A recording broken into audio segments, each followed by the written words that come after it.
Hello everyone, this is Bill Griffin. Welcome to the Different Take Podcast. If you like this content, please subscribe, like, and share.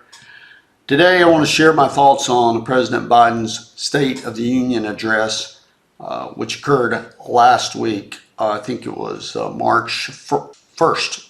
There were many things that he said that I did not care for at all and do not agree with, but there is one thing that he did say that I am in alignment with. Our forces are not engaged and will not engage in the conflict with Russian forces in Ukraine. Our forces are not going to Europe to fight Ukraine, but to defend our NATO allies in the event that Putin decides to keep moving west.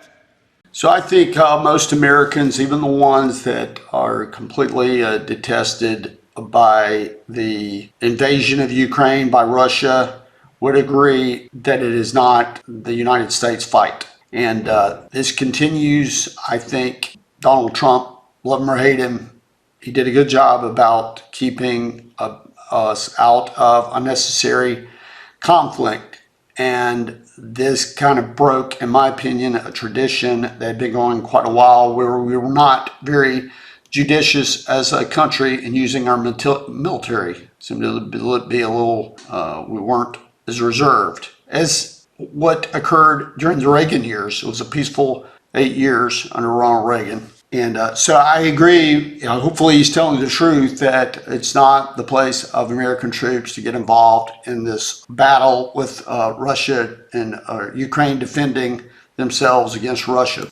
Moving on to some other items in the speech, he spent a lot of time talking about how to tackle inflation. Well, he really talked about this in terms of the government, United States government spending a lot more money in vote buying schemes, in my opinion, that will be targeted in districts that can win or areas in which Democrats can win. That's how it's always done. The administration is in charge when they won't spend money where they can get votes. So this is an example of what I think we're headed towards in terms of the federal government. His idea of battling inflation is just really pretty idiotic. So I'd like you to hear this.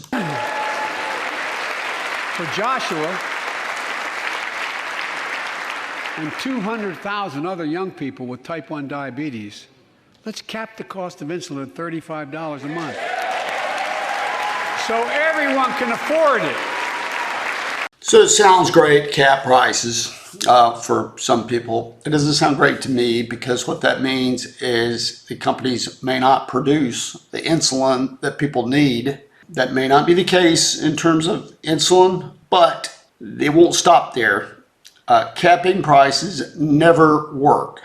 It will never work widespread. It's been tried throughout many countries, many times, and price caps, up or down, doesn't matter. Can't sell something lower than a price, can't sell something higher at a price, which you end up with destroying goods that people need or not producing them. And that's what could happen in this case. The rest of his measures to slow inflation, they won't get to the heart of the problem. Lowering oil as today, March 7th, 2022, we're talking about $130 a barrel. There seems to be no end in sight. And part of the lowering cost on that would, America produced more of their own energy. That would alleviate a lot of pressure. But when you talk about goods and services across the spectrum, they're all increasing. And the way to stop this will have to be to shrink the money supply. And in order to do that, you're going to have to reduce government spending. There will have to be austere measures taken. Biden refers to lowering the deficit, but he's comparing this to massive spending because of COVID. So it's very deceitful.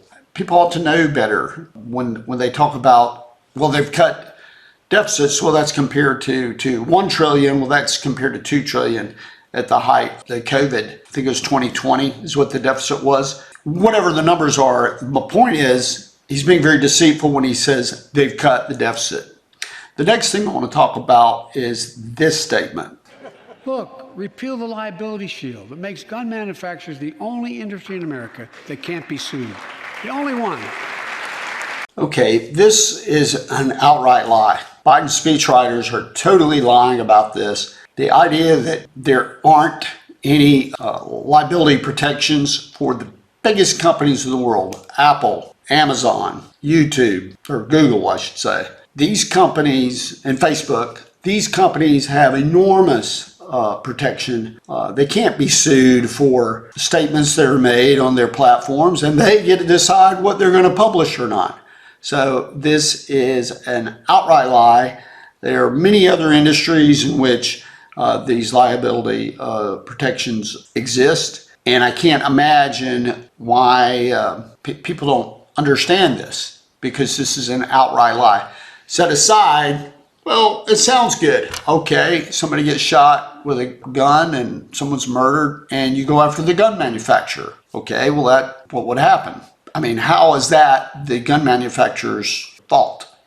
So this thing doesn't make much sense. It probably wouldn't work in the courts anyway. If you put this on there, it'll probably get struck down. But it's just a silly, silly thing to say. It's a total lie because, as I said, you have, and I've done an episode on this where you talked about Section 230, which protects these huge companies that I've mentioned from being sued. I've also talked about inflation and how he attacks inflation in another episode. That's a quick update on Joe Biden's State of the Union address that occurred last week, 2022. If you like this content, please subscribe, like, and share. I really appreciate you watching.